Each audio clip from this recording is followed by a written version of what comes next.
Hey pals, how are you doing? Do you like dinosaurs? I like dinosaurs, so let's talk about dinosaurs, because what else would we talk about?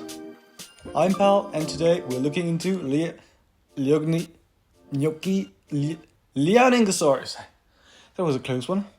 Liaoningosaurus is a small species of ankylosaurid that lived during the early Cretaceous in the Barremian to Aptian stages around 125 to 119 million years ago.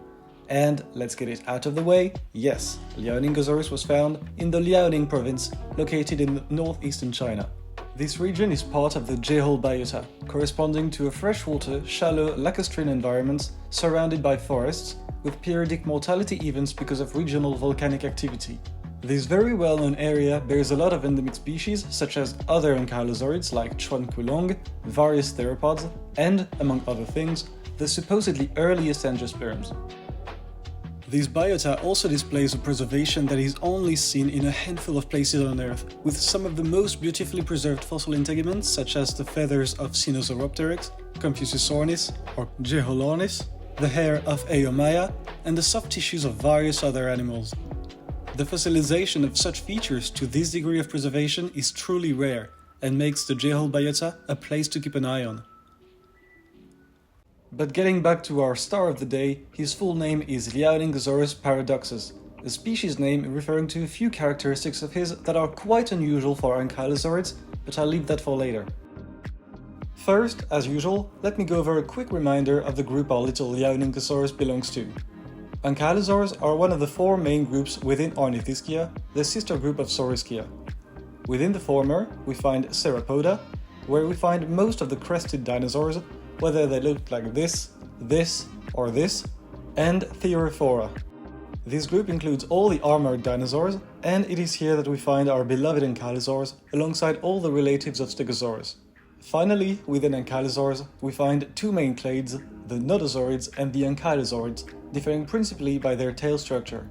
Liaoningosaurus belongs to the latter. He is known from more than dozens of specimens, including both juveniles and adult individuals, which is always very important to let paleontologists know about their development and potential behavioral clues that might be observed from their remains. Since its first discovery in 2001, nearly complete specimens have been found, notably in 2016 and 2022, shedding light on previously unknown info about this animal. Several skeletal oddities make Liaoningosaurus special, but one of its weirdest features is that parts of its skeleton seem to indicate that it was at least partially aquatic, a very unusual characteristic of ankylosaurs. However, this is still not widely accepted in the community yet, but let me dive into this later. Liaoningosaurus was fairly small, with maximum sizes of around 45 centimeters. Ooh, that's kind of small. Yikes. So far from the impressive tanks that some of his cousins were, such as Ankylosaurus or Euplocephalus. He is the oldest ankylosaurid known to have developed a tail club. However, Liaoningosaurus, being more basal, only had the handle part of the club, consisting of interlocking neural arches on the distal caudal vertebrae, making the tail very stiff and solid.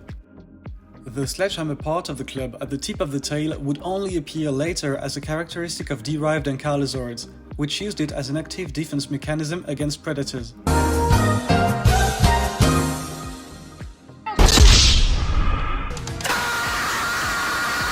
Alongside the lack of tail club, it appears Liaoningosaurus also didn't have osteoderms, those bony plates that make ankylosaurs look like living bunkers.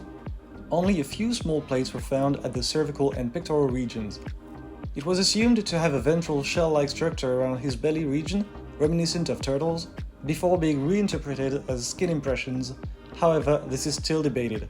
This generally reduced ossification is a potential additional hint towards a semi-aquatic behavior.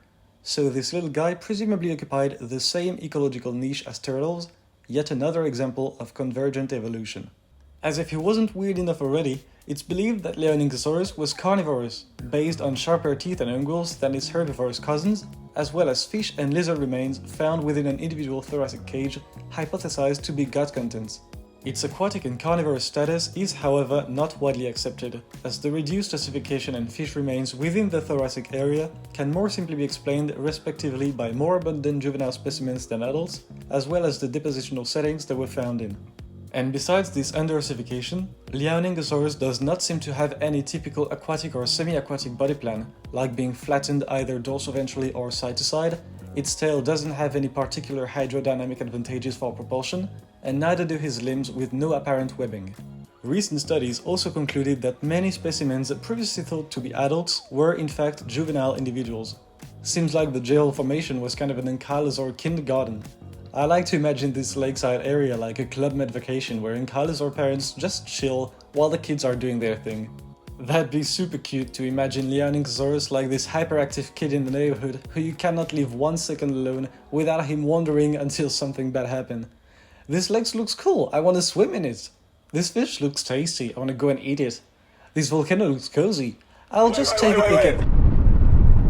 I mean, I mentioned that he's potentially an aquatic fish-eating dino, but there's still a very sad yet plausible explanation, being that he just wandered around and drowned, that poor little guy. On a more serious note, the fact that Liaoningosaurus mostly consists of poorly ossified, small individuals has led paleontologists to assign him to the more recently discovered species Chuang, a much larger ankylosaurid who lived at the same time and place than Liaoningosaurus. Thus, Liaoningosaurus and Chuang would potentially both be representatives of the same species, only at different ontogenetic stages, which is a fancy way of saying young and adult.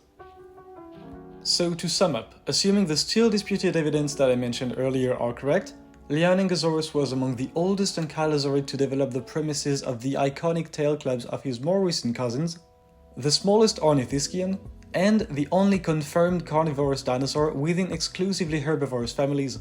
Such a groundbreaking little fellow. He's definitely one of these dinos that would be super popular if it was still around today. It's basically a pet, smaller than a dog and cuter than a red panda. Look at him, he's adorable. Anyway, there is still a lot to confirm or deny about this little guy, which makes him even more interesting and keeps us on our toes for the future. Paleontology just cannot get boring. I mean, what's even going on? I already talked about this herbivorous dinosaur in a carnivorous group that had the longest claws in the freaking animal kingdom, and now you're telling me there's a carnivorous dinosaur in a herbivorous group that is so cute that it would make Pokemons jealous. This is getting out of hand, and it's only the beginning. Well, not the beginning of this video though. That's it for today guys, I'm gonna bounce. I hope you enjoyed Liaoningosaurus. If you did, don't hesitate to share, leave a like and subscribe.